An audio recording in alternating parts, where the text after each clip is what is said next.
come from the top.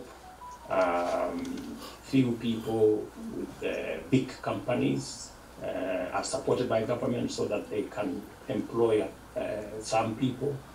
We want to have that bottom up. And what does bottom up mean?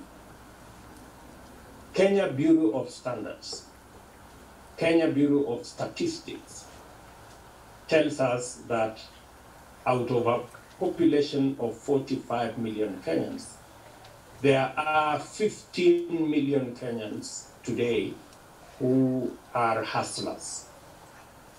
They are hustlers because as I told you earlier, they earn between 0 and 200 shillings a day. By American standards, between 0 and $2 a day. These are the people we must recruit into the economic cycle of our country. How do we do it? Number one, within the first 100 days of the Hustler Movement government, we will roll out the public housing program,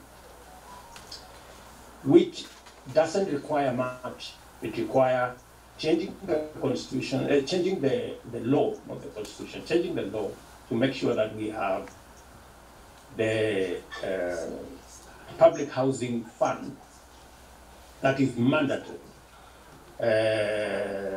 and that will assist us do 3 or 4 things. Number one, it will give us the opportunity to do between 500 and a million houses in Kenya every year. That will create between 3 and 5 million jobs every year. It will help us consolidate land and improve on urbanization. It will also help us to reduce on land fragmentation. And it will also help us deal with the slums in our cities, as well as making sure that more Kenyans are home owners rather than rent payers. When we engage in that exercise, we will get affordable houses for ordinary Kenyans to buy. You may be aware that in the economy the size of Kenya, where we should be having between 1 million and 1.5 million mortgages, there are only 30,000 mortgages. Reason? The houses in the market are too expensive, and there is no proper government policy that enables citizens to be homeowners. That way, we will bring about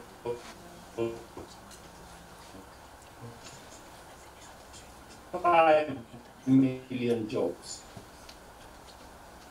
to employment. We intend industries on the top. We have the micro and small enterprises are suffering from lack of credit. Many people, statistics show us that with affordable credit, many people, many enterprises who are run by single mothers, youth, people with disability, and that whole area, which actually constitutes almost 75% of employment in Kenya. Just with a little bit of credit, those enterprises can double their incomes. A person earning 200 shillings a day, if we had access to credit, he can earn 500 shillings a day. And economists tell me that we can double the size of our economy if we double the incomes of the micro and small enterprises, who constitute about 8 million people. What will we do? At the moment, all the funds that are directed to this category is about 10 billion Kenyan shillings. It is our proposal that we should take that to 150 billion from 10 billion. That way, and we can do it incrementally, 30 billion shillings every year in 5 years. We will have gotten it there. That way, we can get the people running small enterprises, whether they are border characters, whether they are mama mboga people, whether they are the people doing small enterprises in every part of Kenya. Those are the people we intend to recruit into formalized, informal sector, so to speak. In fact, some of these enterprises just need government policy that decriminalizes what they're doing. Hawkers, for example, they don't need the policemen to beat them up. The hawkers need to be organized so that they can sell their wares, and hawking has never been an illegal enterprise anywhere in the world. So policy again that will make sure that small and micro enterprises is what will change the status of many Kenyans at the bottom. And progressively, we can take them up the economic ladder. As I told you earlier, part of what we were supposed to do is to transform our agricultural sector. Let me give you 2 examples. Today, we earn 20 billion shillings every year from coffee, which is about 40,000 metric tons. There was a time we could do 180,000 metric tons. But because the market was messed up, farmers exited from coffee. With just as little as support to the coffee sector, we can not only take it back from 40,000 metric tons to 200,000 metric tons. And that we can achieve by improving the production per bush. And also, good news again here is that already Kenyans realize that coffee is a good crop. And the area under coffee production is increasing. Many farmers are going to do coffee.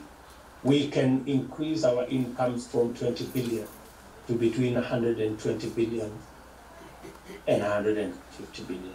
We will put money in people's pockets. I came to Italy in 2016, I think 2016. And Italy alone is willing to take 50,000 metric tons. And they even gave us the resources for us to develop the market.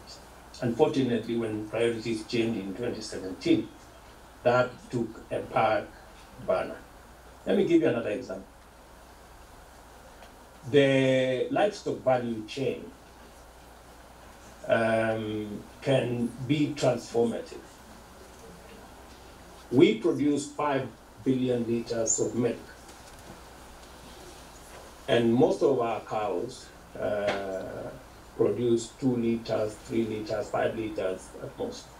We can double the productivity of our cows by doing very minimal things in terms of feed and support to farmers.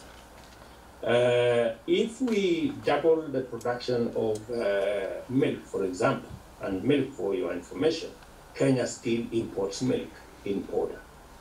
We have a huge market in East and Central Africa. If we produced an extra 5 billion liters of milk, we could easily improve or increase money going to farmers' pockets by an extra 200 billion Kenyan shillings. This does not require rocket science. I have been Minister of Agriculture before, and I know it's doable. And these are among the things that we were supposed to do in our second term. However, unfortunately, our second term has been taken up by an emergency that was created called BBI. I am talking about that economy, that transformation in our agricultural sector. We can do it together with the cotton value chain, livestock value chain, and we can move our country from low value crops to high value crops, avocado, and the rest of it. The good news again here is that I see that many farmers are taking up the growing of high value crops. That's my fourth item. I told you number one is to complete the programs we have which are working. Number two, to ensure that we create jobs through our housing program and all the other programs around there, and including value addition and agro-processing. Number three is to make sure that we have credit to the hustler movement in Kenya, the hustlers in Kenya. And number four, to reform our agricultural sector and improve earnings to farmers. And for your information, agriculture constitutes almost all the way up to 50% of our economy. But we need to move agriculture from being what it has been to being export-led, value addition, agro-processing, all the way to manufacturing. And the fifth item, if you allow me because of time for me to conclude there, is we need to sort out our social sector. We need to sort out specifically to a whole aspect of universal health. And I am very clear in my mind that this is something that should be working by now. Because if the deputy president, who earns $1 million shillings, is paying 1,700 shillings, and Mama